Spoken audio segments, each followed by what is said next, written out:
உங்கள் திருமண வாழ்க்கையில் கொஞ்சம் கூட நிம்மதி இல்லைன்னு சொல்கிறீங்களா? அப்போ இந்த வீடியோ கண்டிப்பாக உங்களுக்கு தாங்க.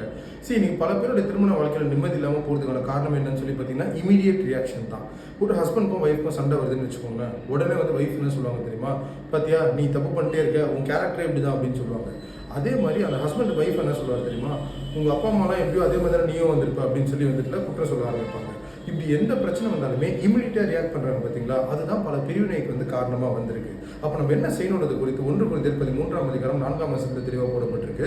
லவ் இஸ் பேஷண்ட் அண்ட் கைண்ட்னு போடப்பட்டிருக்கு. அதாவது அன்பு வந்து பார்த்தீங்க அப்படின்னா ரொம்ப பொறுமையானதுன்னு சொல்லி போடப்பட்டிருக்கு. இன்னைக்கு நம்மளோட வாழ்க்கையில் முக்கியமாக தேவை என்ன அப்படின்னு சொல்லி பார்த்தீங்கன்னா பொறுமை தாங்க. அப்போ என்ன பண்ணணும் அப்படின்னா 2 பேருமே ஒருவருக்கு அன்பு செலுத்த வேண்டியதாக இருக்குது. அப்படி அன்போடு கூட நீங்கள் இருக்கும்போது பொறுமை வரும். பொறுமை வந்ததுன்னா இப்படி இமீடியட்டாக ரியாக்ட் பண்ணாமல் ஒரு தப்பு நடக்குது அப்படின்னா இது ஏன் நடக்குது, இது தெரிஞ்சு நடக்குதா தெரியாமல் நடக்குதான்னு யோசிக்க ஆரம்பிப்போம். அந்த யோசிக்கிற நேரத்தில் வந்துட்டு பக்குவம் வரும். கண்டிப்பாக அந்த ரிலேஷன்ஷிப் உடையாமல் இருக்கிறதுக்கு இது ஒரு நல்ல காரியமாக வந்திருக்கும். ஸோ ஒருவருக்கு அன்பு செலுத்துங்க. God bless you.